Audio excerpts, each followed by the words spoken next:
Here we are. Very good. And here you are. And welcome back. I am Cougar. This is my channel. We talk about global heating and climate change and allied topics.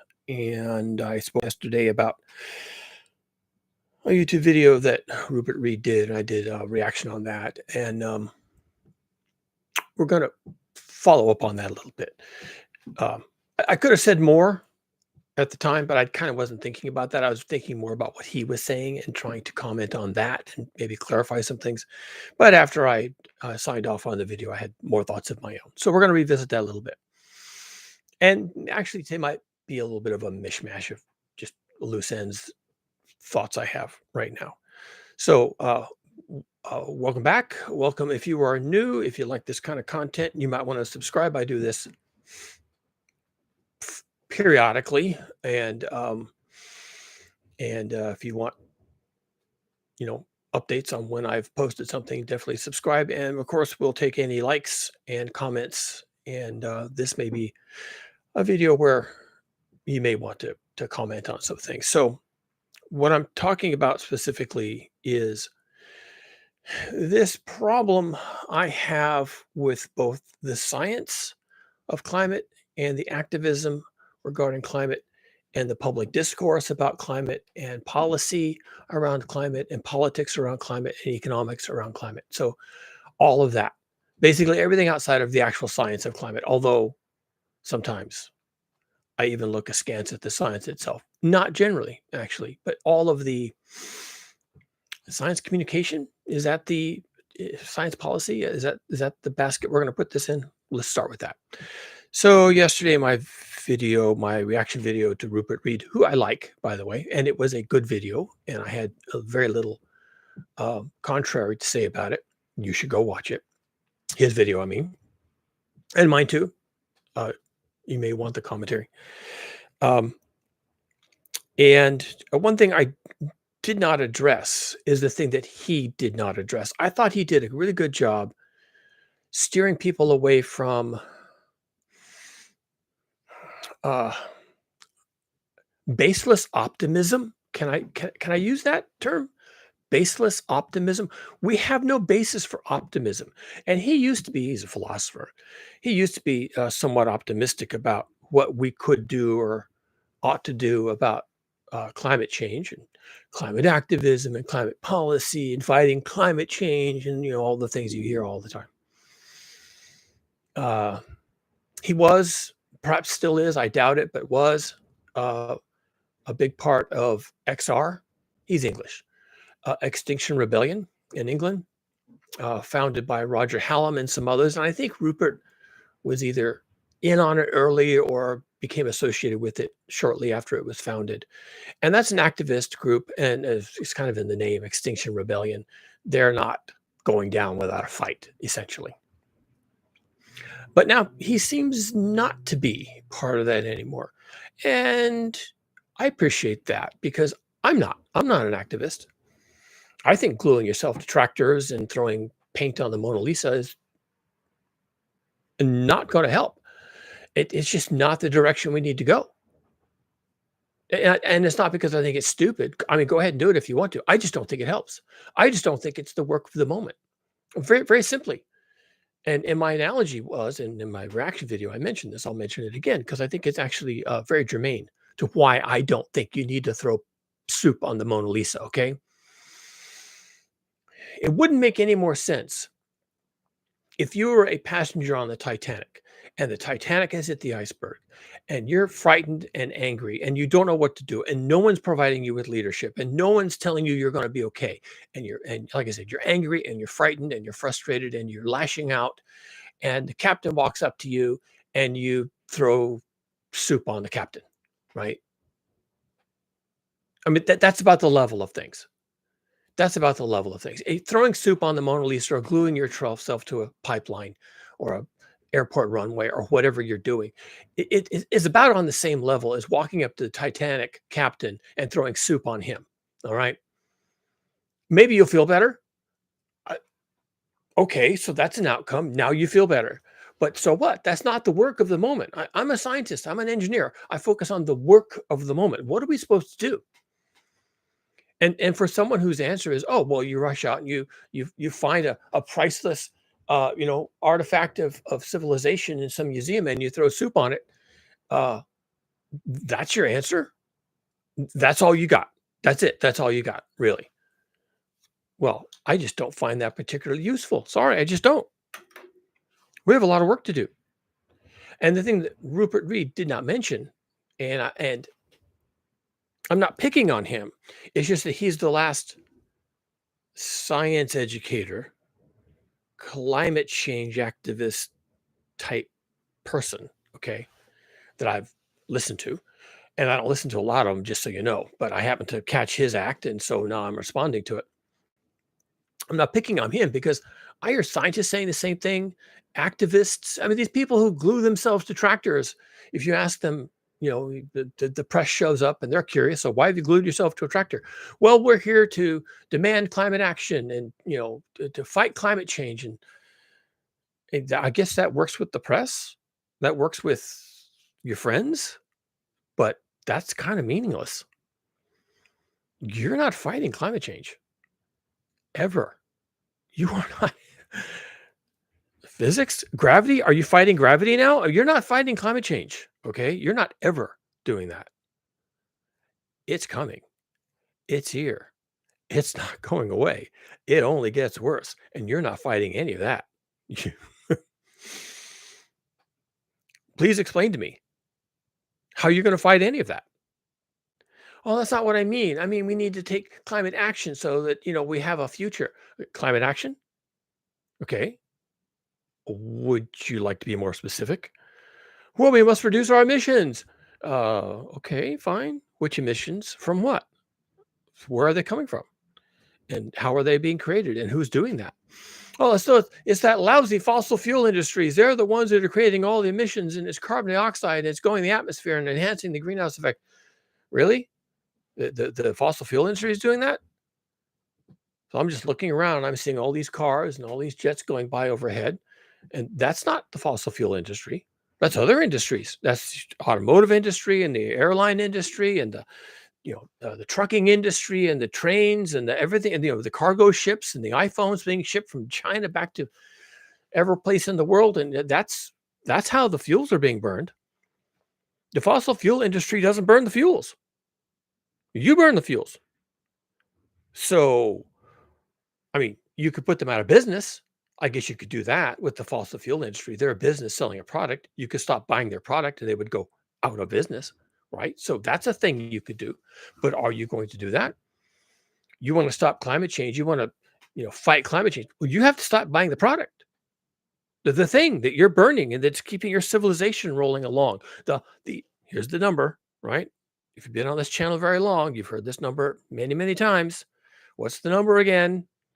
It's 100 million barrels a day of crude oil that we extract from the earth daily, every single day. These are big numbers. These numbers are so big, you can't even fit these numbers in your head. You'd have to really work at it. It's like memorizing a new phone number, right? You can kind of do that. These numbers are much bigger than that. And they're not nearly as important to you as your phone number. Okay? 100 million barrels of oil per day. Barrels, not liters, not gallons. Barrels. 100 million barrels of oil a day. And every bit of it is used either in uh, uh, industrial chemicals, fuels for transportation, burning it for electric production, for electricity, which is also, of course, important for industrialization, and all the other things. And every day, and we use so much of it now, and we use it. Okay, we're not storing all this stuff. We have some storage, but the storage, you know, it's full all the time. The storage is there for emergencies. We're not storing 100 million barrels of oil a day. Every day we use 100 million barrels of oil. And tomorrow we're going to have to pull another 100 million barrels of oil a day out of the ground for that day. And the day after, and the day after that. And you're going to fight that? You just glued yourself to a tractor and you threw canned soup on the Mona Lisa and Oh, you don't have to do any of those things. Just stop burning fossil fuels. I mean, that's your responsibility.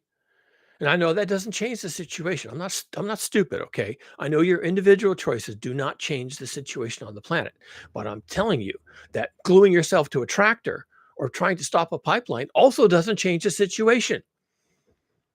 And the reason why it doesn't change the situation is people are still burning fossil fuels. That's what they're doing. And they do it every day. 100 million barrels a day, every day. It's nuts. That's your problem. And listening to Rupert Reed, and he talks about Throughtopia and how we all have to do this together, and we have a lot of work to do. And he's right, man. Oh, wow, was he spot on?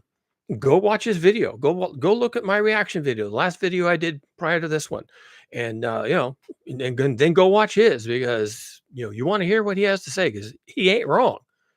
Well, I'm not wrong either. He didn't say the thing. He didn't say the thing, and this is the back to the topic of the video. There's a hole. There's a hole in people's ability to think about this. And a person can glue themselves to an airport runway, which seems to me like a really dangerous thing to do. I mean, good for you, right? Taking a stand or something, right? Really dangerous out there on the middle of that airport runway. And you're glued to the runway. Wow, good luck. I hope they can keep you alive, right? But that doesn't get you off of fossil fuels. The person who just glued themselves to a runway is trying to take climate action. They're being an activist for fighting climate change, and fist in the air, and the hard words and tougher actions, and who are the enemies in the fossil fuel industry and the stupid corrupt politicians, and now you're glued to an airport runway, and okay, you don't have to do any of those things. You just have to stop burning fossil fuels. And then you have to convince other people to stop burning fossil fuels. But no one can think that thought. No one thinks that thought. I can promise you. I can promise you. Even though I can't get in everyone's head and think their thoughts for them and wonder what they're thinking and psychoanalyze them and surveys, I can promise you, nobody thinks about not burning fossil fuels. Nobody. No, because they can't. They can't do that. They can't have that thought. They can't have that thought, because that would be the end of their world individually.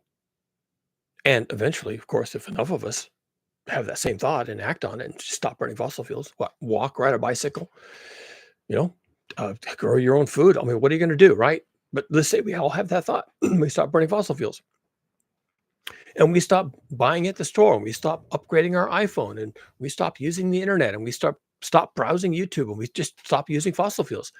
Everything that's external to what I can do right here with my hands and feet, and the people I live with, and if it's outside of that, then I can't do it, right? And then that's the end of your world, because you can't grow enough food, and where's your water coming from? That's all fossil fuels. Where's your electricity coming from? That's all fossil fuels. So what? You can't use the water out of the tap? I mean, that's what we're really talking about, and so no one can think that thought, because that thought is the end of their world.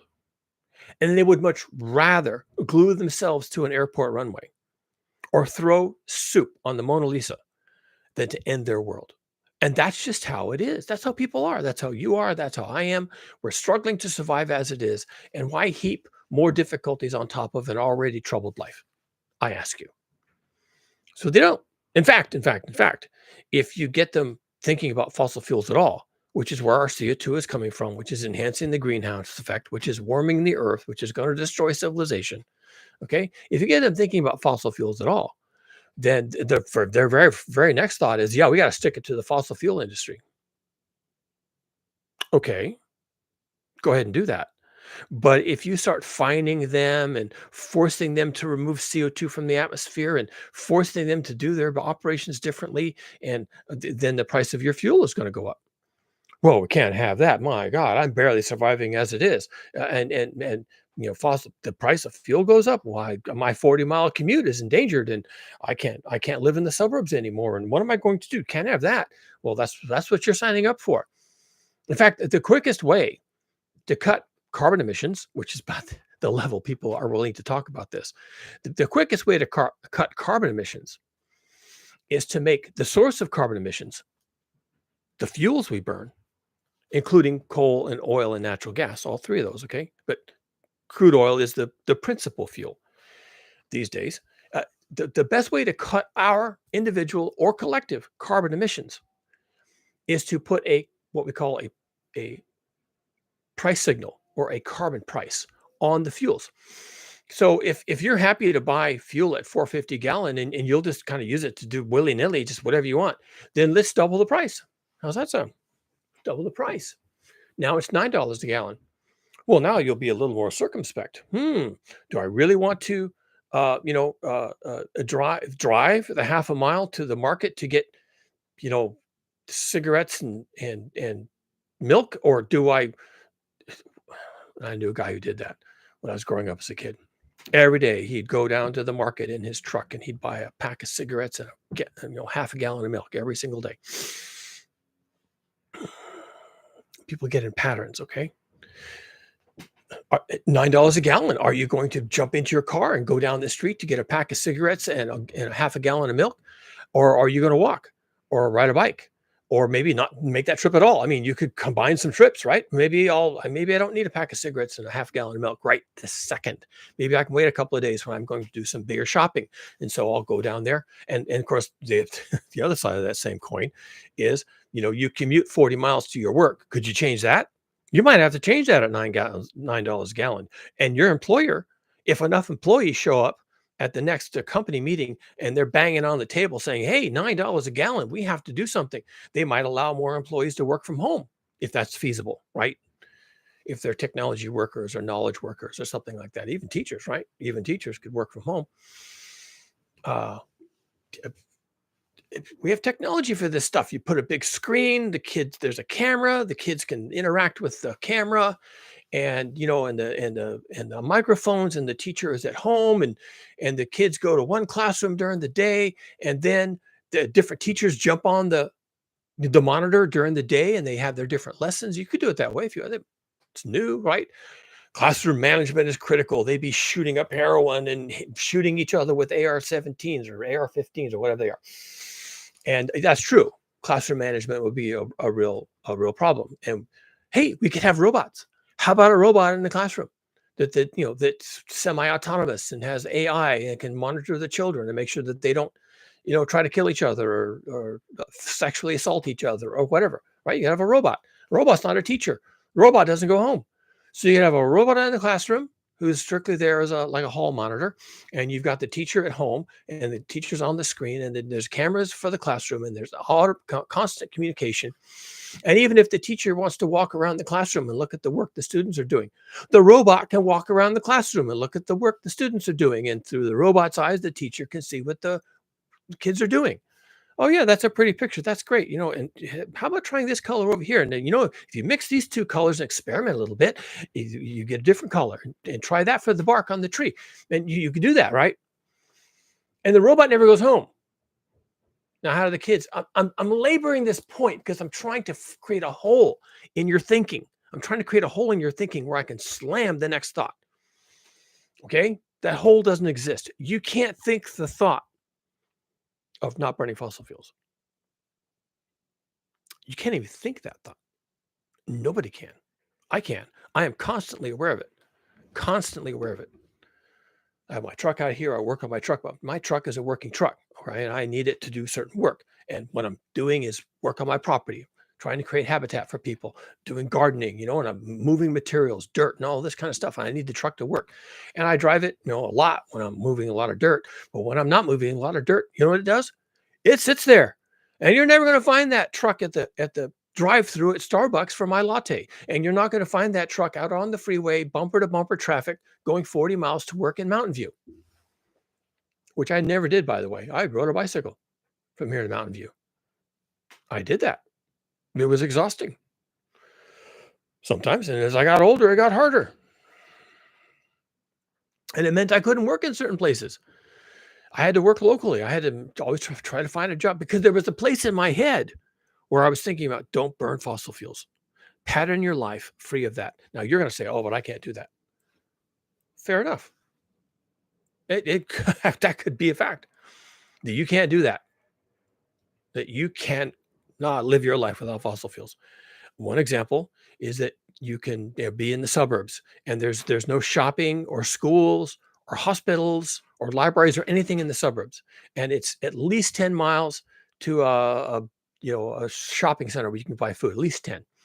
And you got a big family, and you buy a lot every week, and you combine your trips, and you have your SUV, and you fill up the back with all this stuff, and then you're good for a week, right? And of course, most of what you're filling it up in the back of your SUV is actually air. A lot of this stuff comes pre-packaged in plastic shells and big cardboard boxes and all this kind of stuff. And so not only do you fill the back of your SUV with food, most of which is packaging, but then you fill up your garbage can with packaging, right? And so if you don't have any place in your thinking to analyze all this, you don't know what's happening to you. You're dependent on fossil fuels, and it's quite possible that you can't survive without them. It's quite possible you cannot survive without fossil fuels, and it's also entirely possible that you cannot survive if gasoline costs $9 a gallon, or if you can only buy gasoline every other day, or gasoline is curtailed so sharply that you're only allowed to buy gasoline, fill up your tank once a week. It's quite possible that any of those scenarios, or certainly any combination of them, but it really almost any one of them would just blow you up. And that's a reality for you. And if that's your reality, then welcome to my world. I'm constantly aware of that. And you need to be aware of that. You need to create a hole in your thinking, a special space. It's not a hole like there's nothing here. It's a hole with a particular shape. And what it wants to fit in that shape is your dependency on fossil fuels. Now, when Rupert Reed was talking about his Utopia and a bunch of other stuff and how we all have to come together, and I talk about that all the time. I call it village life. I'm writing a book on village life. It's a fiction, but it's dramatic, and it talks about what happened to a bunch of people and how they ended up forming a village. I'll finish it one of these days. So much to do.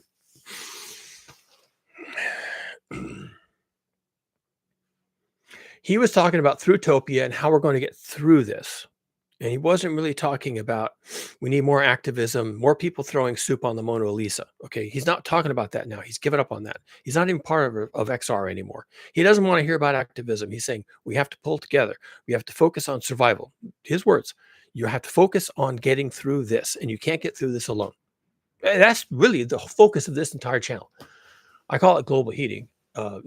You need something, but that's not what I talk. I don't talk about global heating. I don't talk about the science of climate change and global heating and whatever. I could. I understand it.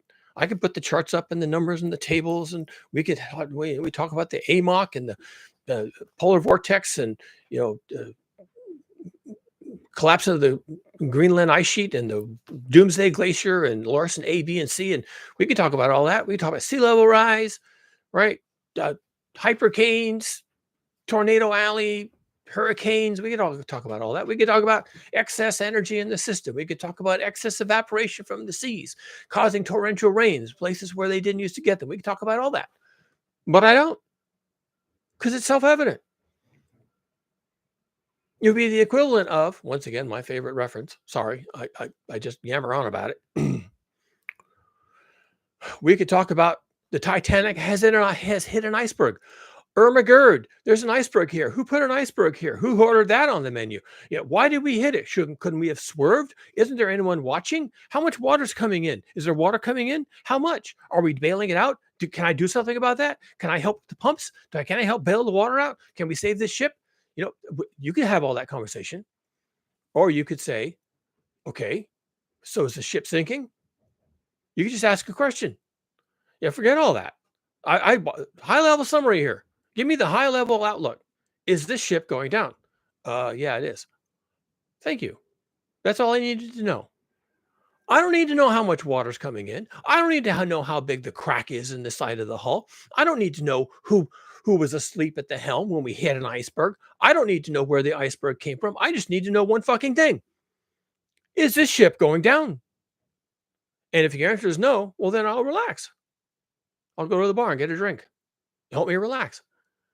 And if your answer is yes, the ship is going down, then I have one thing to do. Oh, I got one thing to do. There's a hole in my thinking that just got filled. Okay. And it just got filled with the next thing I have to do. I am now thinking about the next thing I have to do because I asked the question. It was a question. I had a hole in my thinking. I just don't know the answer. Is this ship going down? And you said yes. Boom. Now I'm thinking clearly. Now I don't have any gaps in my knowledge and understanding. And I know exactly what I have to do next. And do you know what you have to do next? I mean, there's two things you could say at this point where you just asked the question and someone said, yes, the ship is going down. And you could say, yeah, and then, okay, thinking clearly now. And there's one of two things you could do. You could ask another question. Where are the lifeboats? Or you could simply start thinking very clearly about survival. Now, if you think about survival, that may lead you to lifeboats. There might be lifeboats. You might be able to get on one of them. You might be able to lower it into the sea. It might float. It might save you. But whether all that happens or not, the one thought you have to have at that point is survival. This ship is sinking. I know what that means. It means I'm going to be treading water in the freezing North Atlantic. That's not going to work. And it's certainly not going to work for my spouse and my children. So here I am thinking very clearly about not dying, not being rendered unalive. Okay. And that's called survival. That is your responsibility. You can't stop the Titanic from hitting an iceberg. Maybe no one can do that, but certainly not you. And you can't stop the Titanic from taking on water. And you can't stop the Titanic from losing buoyancy as a result. And you can't stop the Titanic from sinking. And you can't stop the Titanic from going to the bottom of the sea as a result. You can't stop any of those things. None of those things are in your wheelhouse. You have one responsibility, and that is to survive. That's it. That's all you've got to do. And you do got to do that. You've got to survive. Now, to know whether or not that is a priority, you did have to ask the question, and you had to ask a very clear and concise question that admits of a yes or no answer. And you grab the nearest person with a uniform on and the nearest representative of the Titanic cruise, and you grab them by the collar and you hold them, and they're looking all wild-eyed, their hair is on fire and everything else, and you ask them, excuse me, I want a clear answer. Is this ship sinking? And if they're in a big hurry, they're either going to say yes or no. And if they say, I don't know, then you grab another person because I don't know doesn't count. We need to find someone who knows. You grab the next person and you ask them the same question. Is this ship sinking? Yes or no? And you keep doing that until you get either a no or a yes. And it's the same thing with global heating and climate change. And the question you should be asking me, you can't do it. If you have other questions, ask them in the comments, I guess. But the one question you should be asking me is are we going down? Is climate change and global heating, is this the end of our world? And the answer is yes, it is. And now you have one responsibility. My wife just got back from the dentist. You have one responsibility, which is survival. Now, Rupert Reed didn't bring that up. He kind of waltzed around it a little bit, right? And that's because he can't. He can't do it. Nobody can do it. I can do it because I'm a savage. I think very clearly about things in very clear terms. And I'm here to tell you that civilization as we know it is done. That's 300 years of civilization. I don't mean the last 20 years of internet. I mean 300 years of civilization is basically done. We're not going to have fossil fuels, and we can't have this civilization. We can have a different one. Well, there have been civilizations before this one that didn't have fossil fuels and all this steam and all this technology and electricity and whatnot. And we do have a lot of solutions that maybe are not constantly dependent on fossil fuels. So you can have those possibly. Yes, maybe if you work at it, someone figures it out. You work with a bunch of people and you all figure out how to have those things. Can you have electricity? Solar panels? Yeah. So maybe where the solar panels come from, China. Okay, well, that's going to be a problem. So you better get them now. You know, collapse before the rush. You know, collapse now before the rush. That's the term we're using these days. Collapse now and beat the rush. It's like we do at Christmas, right? Do your Christmas shopping early and beat the rush. Okay, so collapse early and beat the rush. And yeah, you could get out in front of that if you wanted to, and maybe finesse your ability to survive.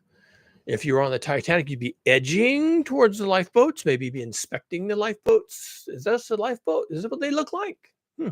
Okay, I see it's on a davit, and there must be a winch up there. And oh, look, there's a handle. So I guess you could lower the life. So you could be studying the lifeboats, right? Getting ready to take one of these lifeboats. Okay, that's why you're there. So you need to be in that place right now. Rupert Reed was calling it through-topia. We have to get through this. Fine, fine. That's good. I like that. I probably wouldn't use that term, but he used it. He coined a term, and you watch his video and you'll understand why he did that. He has sound reasons for creating a new term. But the point is, it's a different mode of thinking than throwing soup at the Mona Lisa or gluing yourself to a tractor. It's not activism. It is action, you see, but it's you. It's you getting out of the way of this. This civilization is going to collapse. I don't know how else to say it. It can't continue because it's reliant on fossil fuels. What's the number again, people? 100 million barrels of oil daily. And that's just the crude oil. That's not the natural gas and the coal, just the crude oil. 100 million barrels a day. And that has to stop. I was going to comment on a video that Sabina Hassenfelder did today. I like her. She's on YouTube. Something about the neutrality of science. And my thoughts are kind of in alignment with hers in the same way that my thoughts are in alignment with Rupert Reed. The three of us are kind of on the same page, even though we'll never meet and we'll never review each other's material. I kind of sense that the three of us are all on the same page and probably could have a worthwhile conversation. So I will review her video at some point in the future, maybe even later today. And we'll talk about the neutrality of science and whether that's even a possible thing or a good idea or whatever, because I have some thoughts on that. What else did I want to say? I guess nothing more. I got to get off here, and that's good. I got other things to do anyway. So again, don't forget to like and subscribe, and I come back here periodically, and see you then.